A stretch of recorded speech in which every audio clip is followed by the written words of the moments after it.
Welcome back after a Thanksgiving Day break to the Aquagon. This is either the James Brown hot tub or a scene out of or Dave has access to footage of the new Aladdin, the human version. You know, Disney's been doing that lately. But we have moved from the Vegas penthouse to this hot tub. So it's good to see you again, though, Dave. Good to see you. Oh, nice to see you, buddy. Now, before we start unpacking Aldo versus Font, which is, trickily a good card, to be honest, Really for a fight night. Us. Yeah. I do got to ask you, and I want to ask the people too, did anyone get a chance to check out the Triad Combat last weekend? The only MMA-esque thing that we had. The Team MMA did win. They beat Team Boxing, and which is ironic because it was fucking boxing in a triangle. Did you get a chance to check out any of it or the highlights or anything? I keep on forgetting to. I've heard that our boy Dan Merglata messed up again and almost let somebody get killed. But besides that, man, I didn't get to see it. Well, the person he almost let get killed was the fucking ghost of Frank Mir. Like, why would we put Frank Mir? First off, we know his calling card was grappling, but now he, later on in his career, he didn't do it anymore because it required cardio. And you could tell by looking at him, he's got the fattest belly that's kind of six-packish. It's weird. But putting him as a main event, it's like, don't piss on my leg and tell me it's raining. It's just like, that's not but everything outside of that, and Frank Mir almost dying on impact, it actually was pretty entertaining. Our boy Mike Perry, he had an incredible fight, almost like Rocky 1 or 2 style. But the triangle, I want to say I'm a fan of it. I think it does keep the pace and it doesn't let people hide. I really enjoyed it, if I'm being very honest. I think that could be entertaining, something I could definitely get behind if they get some bigger names in there. But that was my thoughts. I didn't know. You probably didn't check it out too much. But if you, the fans, did, please leave a comment, like, subscribe. By the way, after Thanksgiving, did YouTube change anything? I'm like, if you like or subscribe, limit people on it, throttle them on it, or cost money to do it? I was just on the Creator Fund's website, and they said, still free to subscribe, and you have to hit a like if you make it 30 seconds into a video. Okay, so it's free and it costs you nothing, and you're over here watching, and we're gonna give you guys some fucking solid ass bets on this card. So let's get right into it. I got one I want to start with. If you're good to just free roll this one, huh? Yeah, let's hear it. All right, so I want to start with Jimmy Crute and Jamahal Hill. Very interesting matchup. Both coming off a pretty disgusting loss. Some loose limbs. That crazy ankle injury. Jimmy Crute, or whatever you call that, like leg.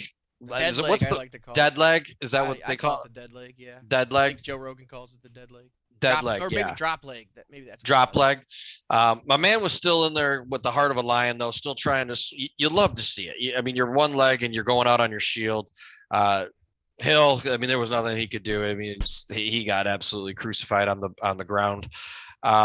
So the fight optics here are pretty simple. Hill definitely has the edge in striking. I mean, he lands almost 7.5 per minute. And he doesn't absorb a lot.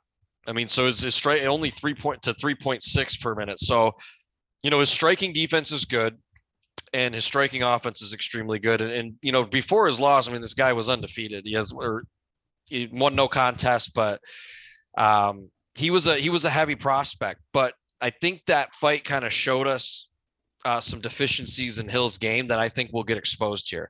First off, I'm not saying Jimmy Crute's any slouch on the feet, but one thing I will say, he's got an 80% takedown accuracy where Jamahal Hill's sitting around 50%. I think that's where he's going to get exposed. And he attempts about 5 takedowns per 15 minutes. So the path to victory seems extremely clear. One guy's calling card is boxing. One guy's calling card is grappling. But the difference for me is Jimmy can hang in the boxing department and 100% can smoke him in the grappling department, where Hill, not so much when it comes to the grappling. I don't know if you got a different take here, Dave, but I'll pass it over to you. Well, you kind of touched on it a little bit. Both these guys coming off that weird loss, but Jimmy Crute, he got a leg kick that hit him with a drop leg. Jamahal Hill, he got himself in that position to break his arm. I mean, he was Mhm. trying to bully a grappler on the ground when he had a good tight cinch up on his arm, and I mean it was just like he wanted to get his arm broke. I mean he had that thing. He was yanking on it. He was pulling on it, and then finally, he got put in a submission where it popped it out, and then ground and pound or pound from the ground ensued afterwards while that arm was just flopping. But I think it showed a real big gap where Jamahal might not know exactly what's going on when it comes to being on the ground. And, Jimmy Crute, he was beating Anthony Smith up until that drop leg. And even after he got the drop leg, he took him down twice before the end of the round just to try to keep that fight going and try to get the feeling back. So, I mean, And we almost thought, I remember we almost thought like, dude, he might be able to pull this shit off. Like, yeah. I don't know if because he got the drop leg pretty early on in that fight, but like, it's like, and he was, the other thing too, it says a lot about a person's reaction.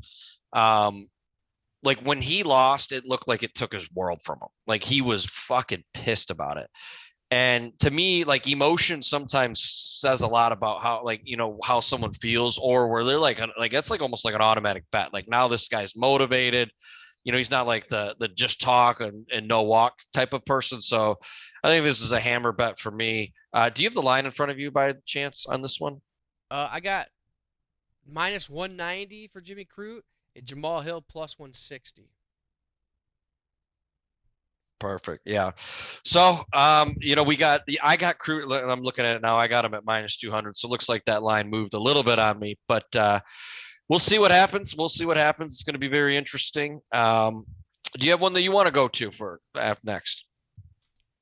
Yeah, I was looking, our girls back out there. Cheyenne formerly buys back to Vimesa, and she's going to be coming back and fighting. She was supposed to fight 2 weeks ago. She had to pull out, and now she's back in fighting Mallory Martin. And the Warrior Princess Cheyenne formerly buys. She was looking really good in her last fight. She kicked that girl right in the face, and I just don't think Mallory's going to have what it takes to hang in there with her. We got Cheyenne as a slight favorite here. I think we had it at about minus 190. And I really like her on this one. She's going to be part of my parlay this week. Yeah, I think. I mean, the thing is, Mallory Martin has to be a late scratch, right? This kind of like a write-in for this one. I feel. Well, I think the fight. Yeah, Mallory was supposed to fight Ruiz, and then Cheyenne was supposed to fight 2 weeks ago, so they kind of mix and matched them. So they both have a full camp coming in here. Okay, got it. I mean, the thing is, Mallory Martin, the thing with her, if you're looking at it from a statistical standpoint, very, very low volume, which is dangerous in a woman's MMA match to me. Under 4 strikes landed per minute. And absorbs, over just south of 6 per minute. So, that to me is dangerous with 50% striking defense. She has a 25% takedown defense, which is also not very good. Not that Cheyenne with her takedown accuracy only being 33%, but I just don't see an angle here where she's going to get the W with that kind of volume, unless you're hoping for Mallory Martin to score you a knockout. Did you give the line? The line I got it at I got Cheyenne at negative 188. I'm not sure if that one has moved a bit or not, but to me, I think that's great value. If you're south of 200 on this one and you're getting buys, all day, I'm with that. Or whatever her I don't even know how to pronounce Vlismas, Vlismas, Christmas, who knows? I like buys better because you know how we struggle with some of these names. That was a little easier for us. She might not be a bet next time. All right. Well, I think we're both team buys on that one. Yep. I'm going to bring one that I am on the fence on. I actually was Brendan Allen up front, but the more I thought about it, and it's Brendan Allen versus Chris Curtis. And I'm telling you right now, when you saw Chris Curtis's last fight, I mean, he put Phil Hawes on his ass after getting his ass whooped, though. It's important to note, and he was a heavy underdog, and he's a heavy underdog. I think he's like plus 350 in this one too. Brendan Allen's negative 350. I think he's like plus 200 on this one. I want to give some stats to you on this one. Chris Curtis, they both have a lot of experience. Brendan Allen at 17-4, Chris Curtis at 27-8 as a pro MMA fighter. Chris Curtis lands just south of 7 strikes per minute. One thing that is important to note, though, he does absorb very shitty striking defense. He absorbs almost just south of 7 strikes per minute as well. So, he dishes and takes and gets in those firefights. The one thing, though, too, his striking accuracy is it's almost 70%, it's 67%. Brendan Allen he's not a big volume guy. Only 4 strikes per minute, but he's got a lot better defense. I think there is a takedown. If you're looking at it from a grappling advantage, Brendan Allen certainly has that, but Chris Curtis has 100% takedown defense. I don't know if that's the path to victory. And I'm curious because when he fought Hawes, you really had to worry about that takedown. And I think it was dropping his hands a little bit more, which is why he was getting pieced up. But unless he lets Brendan Allen just fight at range, because Brendan Allen can fight, he throws the kicks and he's a lankier guy. He's 6'2" versus 5'10". So there's there's that height advantage, but their reach is the exact same at 75 inches. So I feel like Chris Curtis is going to be able to close the distance. And if he doesn't get knocked out, I feel like he's going to throw more volume. And at, plus 200 money, I feel like I got to jump on that. I don't know. I want your take. See if you can sell me one way or the other on this one, because I am on the fence. All right, DraftKings got Chris Curtis at plus 280 right now, so you're almost to 3-1 underdog status. This is the one I wasn't really pushing all the way towards taking Chris Curtis here, but man, I was looking at a lot of things on him. He's a PFL vet. I really got into the PFL this year, and they got some good. They got talent there. Yeah, they do. They really do. And I would say better than Bellator in some circles, but I would agree with that. The top 2-3 guys probably can hang right up in there with Bellator. Yeah, now that Chandler's out of there. Yep, and Cooper, my boy Cooper, I think he had fought him, and that guy, got hammers in his fists, and he ended up knocking him out. But this guy's coming over.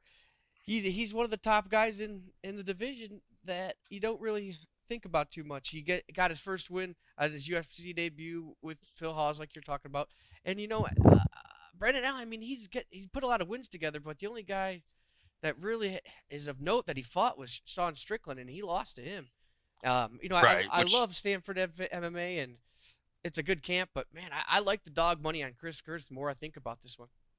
Yeah, I mean, if you told me it was a pick'em, then yeah, maybe I might. I don't even know this for a fact, but maybe I could say Brendan Allen. But goodness gracious, is he winning almost damn near 3-1 when they fight? If they fight 4 times, you think Brendan Allen's winning 3 out of them? I don't think so. I don't know. And quite frankly, I think if it does, and I'm also looking at it from a standpoint of like, if it's 3-round fight, if it goes to decision, is Brendan Allen going to throw more volume? No, I statistically that's inaccurate. And if anyone's going to land a knockout, is this guy. Yeah, he's got power, and there's no question about it. Maybe I would question the gas tank, but he is a veteran. Both their average fight times are very similar. A lot of similar things across the board here. But if you're really looking at statistics, Chris Curtis has them in every stat category. And furthermore, except for the grappling, but there's one that it really stands out to me. It's 100% takedown defense. Yeah. 100%. I don't know. And that's probably looking back at maybe just the Lally and Hawes fight. I don't know, but I haven't read too much in that. I would doubt that it's out of all of his MMA fights that, he's got damn near almost 30 or damn near 40, 35 fights. It looks like. So, I don't know. He's 100% through that. I don't know what the ledger for accounting is on it, but if he doesn't get the takedown and they're just swinging, give me the dog. That's where I'm going with this one. I like it. All right. Do we want to move on to the big one here? Or do you got anything you want to sprinkle here prelim wise or anything? Oh, I could go over a few real quick. I do like a few favorites on this one, like Louis Smoke is opening up. He looked like a real monster in his last fight. I think he's going to give Vince Morales more than he can handle. Alex Moreno is going to beat the hell out of Mickey Gall.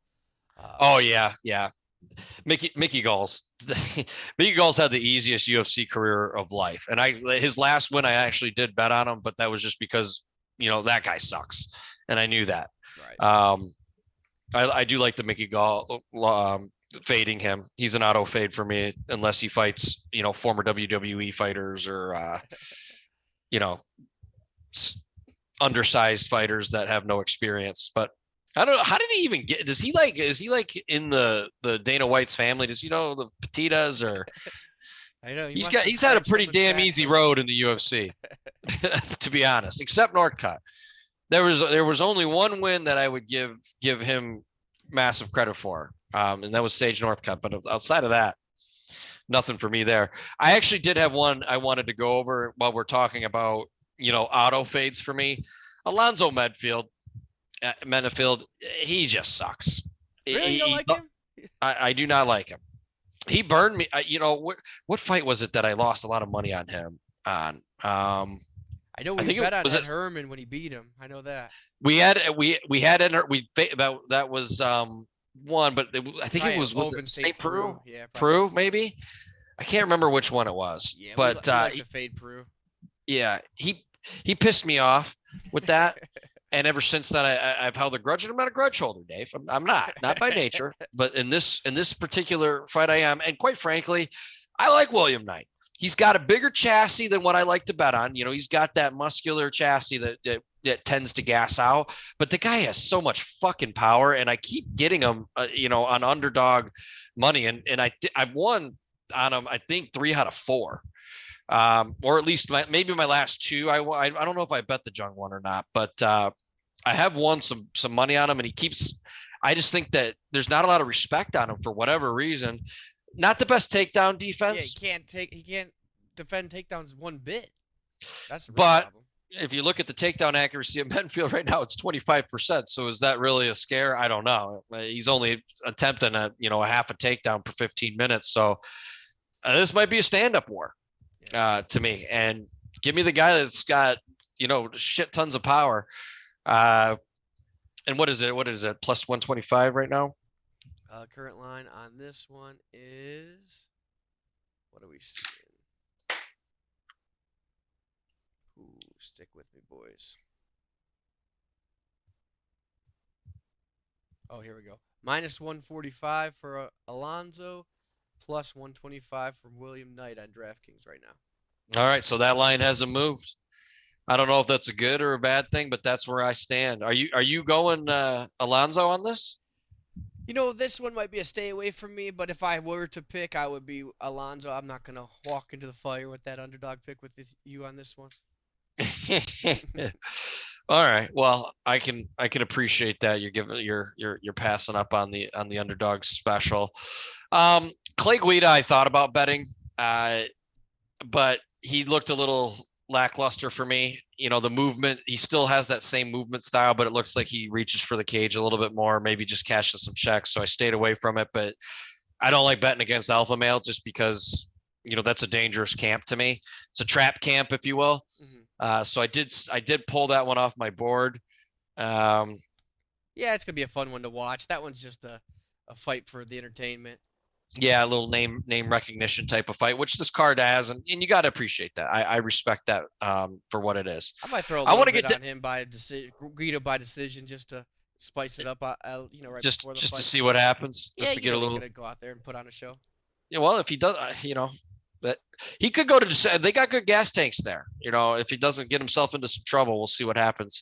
Just as a quick cliff note for everyone, for the fans at home. We don't go over all the fights on the card, and there's a reason for it. What's the sense of doing it? If we're not going to bet it, why are we going to give it to you? You know what I mean? We're not going to just run down the card and say, yeah, we'll pick the favorite. Yeah, we'll pick the favorite. Yeah, we'll pick the favorite. We don't do that shit here. We give you who we actually put our own money on. I think we're ready for the meat and potatoes. This might actually be my favorite fight of the night. What I think, this one, and I said this before, I said this pre Chandler Gaethje just was going to be a fireworks show. I think this one has the makings to do the same thing. You got 2 durable guys, Brad Riddell, Rafael Fiziev, 2 massive prospects. I think we both hit pretty big on Riddell versus Dover, which was also a very, very good fight to watch from a spectator standpoint. Both guys, they like to bang. They both got the kick. They both got the punches. I'll let you give your angle first, and then I'll kind of give mine. Okay, well, Fiziev, I mean, this guy is just a complete monster. He comes in there with some kind of intensity that you just really don't see. And he's going to be a step ahead of Brad Riddell on the feet here. And I don't see Brad Riddell doing anything to get him down to the ground and really put any kind of fear in him on the ground there. So I got Fiziev all the way here, man. I think it's a big step up from Dober. Dober clipped him a couple times. It was a tough fight between those two. And Fiziev's just going to bring it. He looked great against Bobby Green. Just really beat the hell out of him. So I love Fiziev here. This would be a big old part of my parlay. And I really like this one a lot. I'll give you a quick current line, and then I'll let you talk about it a little bit more. But I got Fiziev at only a -115 and Riddell a -105. So they got this fight razor close. I think you're getting a ton of value on Fiziev. That means I'm going to be putting my, refer a friend $300 free bet on this one. Oh, not a bad idea. The thing is, though, and here, Fiziev to me, and you're 100% right. When it comes to there is a big speed disadvantage that Brad Riddell is going to have in this fight. And if anybody that's watching this, if you don't know who Fiziev is, pull up some footage on this guy. His fucking body kick, then overhook, like that combo is lightning quick. I mean, this guy's speed is superhuman. It's next level how fast this guy puts combos together. The only thing that you gotta worry about, I'm Fiziev as well all day. I agree. I think this is great value, but he does, because of his speed, the volume this guy throws, and the wow factor, that pixie dust that he has with the way that he does things. He does slow a little bit in round 3, but I think he's going to do, he's not going to go out. That's the thing. And as far as the takedown, he's got 100% takedown defense. These guys aren't going to the ground. I don't even think that Riddell either guy wants that. I think these guys want to bang and put a show on for the crowd. But I think Fiziev's going to get the job done in rounds 1 or 2. And if it goes to round 3, then so be it. But it's going to be too little too late if Brad Riddell starts to pick it up, because I think he would lose, big time. You might even see a 10-8 sneak in there in round 1 with Fiziev, the way that this guy starts with some flames, get him rattled a bit. But I do, another interesting bet, which I would like to know the line on this one, would be going to decision, because I think both these guys are very durable. And I think that it's just going to be one of those fights where, the adrenaline is just pumping from start to finish. You're like, what the hell did I just watch? And nobody's going out unless it's on their shield. I might sprinkle this fight goes to decision. And I bet it's a good line because of the power and speed on both sides of the octagon here. But I don't think that's even out yet. But either way, that might be a good little prop bet for the fans at home. I like it. Does that bring us to the main dish? Ooh, our boy Jose Aldo's back to defend his honor against Rob Font. What do you think about this one, man? I like this fight a lot, and I want to speak about both fighters because this was definitely one I'm just going to admit I was on the fence on at first, but now I think I've got it. But I'm going to walk everyone through it and see if I come to a different conclusion. So first off, Aldo is doing a couple things that I like right now. I think as a veteran, he's starting to get smart in there. He's avoiding the firefights like, back in the day with Max Holloway, not his style. And one thing that I like that he's really, really honed in on is those liver punches. He's really getting into the body and throwing these like knockout power-esque punches at someone's liver or straight in the abdomen. And I think it's really working for him, and it's opening things up. Another thing, this is point number 2, that I like that I'm starting to see him get back to a little bit, not to the level that it once was, or by level, I mean in terms of volume. The power when he does it is still there, is those leg kicks. And at any moment, if Jose Aldo says, this is the fight I'm going to choose to just bring these menacing leg kicks out, he fucking wins. He's unbeatable if he decides to go that route. We haven't seen that, but he is sprinkling it in more, because it seemed like 2017, 2018, he just completely abandoned the kicks altogether and was getting in these firefights. It's like, that's not your style, man. Fighting a little bit smarter. I like him, at 135 pounds too.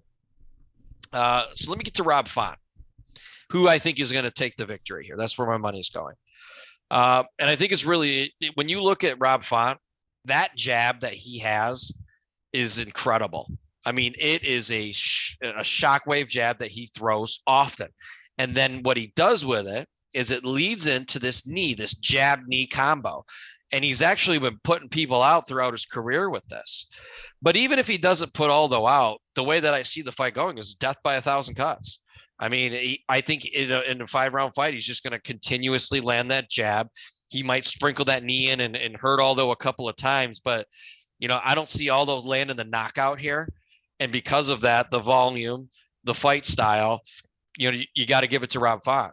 Now, all that goes out the window like I've always said at any time any of our shows, because we've had a couple of times where we've had to call Aldo at this point. He's been pretty active last couple of years, but the moment he decides he wants to be an extreme active kicker, all bets are off. But I don't see him doing that.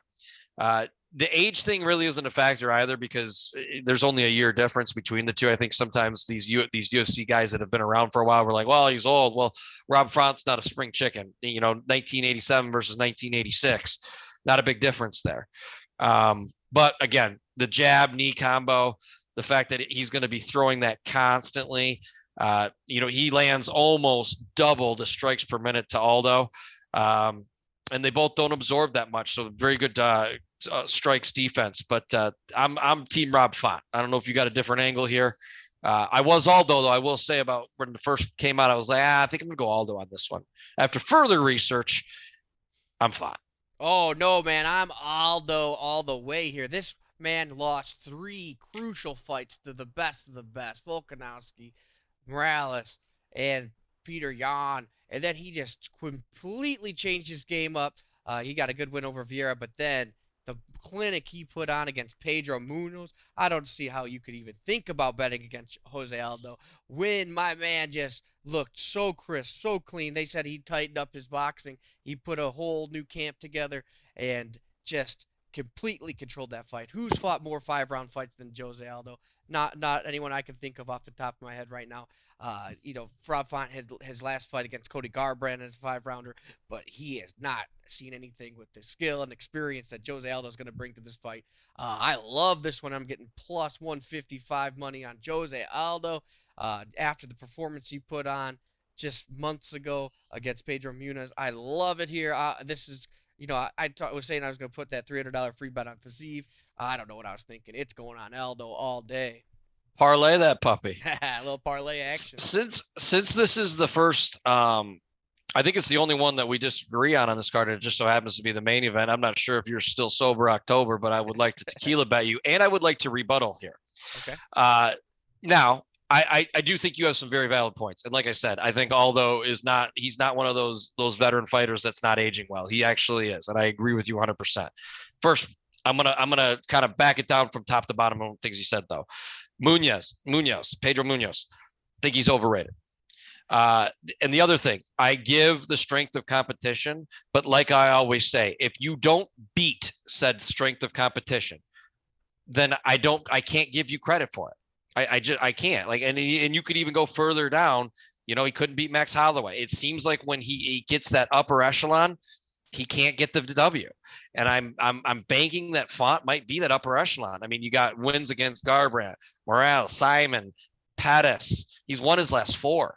And he's winning it with volume. And the 5 round is definitely a different animal.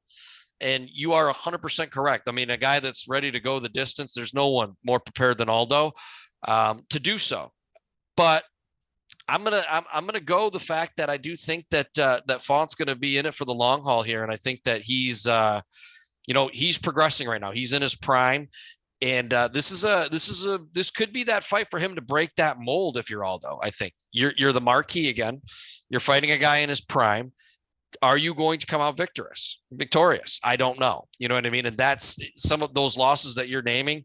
You're not winning the ones at the top. It's like in college football. You're not beating your rivals. So I'm not going to give you credit for strength of competition when you're losing to strength. But I think it's going to be an exciting fight, an exciting card altogether. But we'll write it down. You got Aldo. I got Font.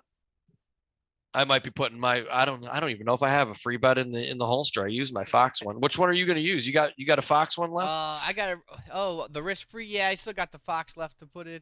I was talking about I had to refer a friend. I got our boy. Oh yeah. Sign up for points bet, so I got that $300 one over the Thanksgiving. You know what you should do? You should just put that, since you're the electronics guy here, the media, social media chair of this show.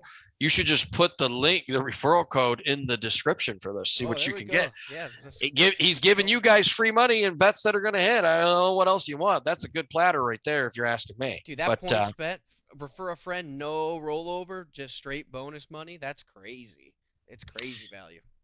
There we go. That's the sale, folks. I'm sure he'll put the description in there. Get in there. Give yourself some free bets. Give my man Dave some free bets. He's going to need it after he loses this main event. But that is all we have. It's been a good show. We got some more exciting matchups here to come by the end of the year, and we're excited to give those to you. But until next time, my friends, see you out there. Oh, look at that. Oh, yeah. Big card next week, so we'll be ready to go. This went out. Like, I could just hit this, and it just goes, whoop, and I'm out of the frame. I love it. That's awesome.